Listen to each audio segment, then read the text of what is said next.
My name is Richard Gage. I'm an architect, and I've started the Architects and Engineers for 9/11 Truth. I've been an architect for 20 years, and I've worked in most types of building construction, from residential, commercial, office, retail, you name it. If somebody in our government was responsible for these demolitions, then everybody in America needs to know about it. What we have to get down to is the science. Once you get to the science, it's indisputable. At Building 7, a 47-story skyscraper, not hit by an airplane on 9/11, it fell symmetrically, smoothly, at virtually free fall speed into its own footprint. A perfect controlled demolition. There's only graphic evidence for 2 or 3 fires in that building, 5th and 12th and maybe 13th floor. The official story tells us that the steel was softened, but if that was the case and this building fell due to fires by their nature creep from place to place, leaving one area cool and burning another area, that would force an asymmetrical collapse. The building would tip over. So for the first time in history, fires have done what only a handful of demolition companies are capable of doing. It was almost as if it were a planned implosion.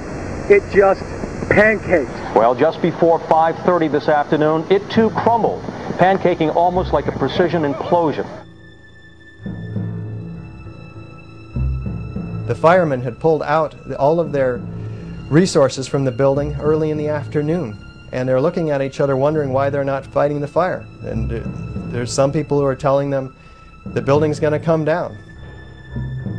At World Trade Center 1 and 2, we have the onset of destruction at the point of the jetliner impacts, because we're being led to believe that this was produced by fire.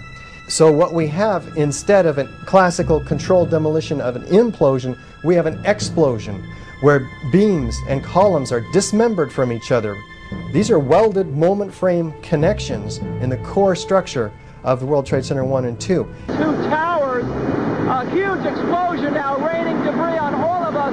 We better get out of the way! They're blown up to 500 feet laterally, impaling themselves in the surrounding windows. Hey, go! Nearby hotels were evacuated as it became clear that the North Tower would collapse.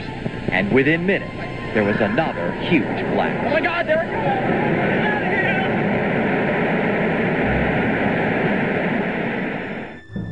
Eyewitness accounts of explosions and flashes of light prior to the onset of collapse are key. We really never even got to that close to the building. The explosion blew and it knocked everybody over. Well, it wasn't too bad until we got down to about the 4th or 5th floor, but it was slow going the whole way, and it was a little smoky, but it wasn't bad. But then when we got down to about 3, we heard like another explosion. I don't know what that was. The courtyard was all blown up in fire, and we had to go down through the mall. There was an explosion. We're on the support floor, which is a basement. Guy came in running. All his skin was out of his body. Oh my God! All his skin was out of his body. We took him out. We ran out.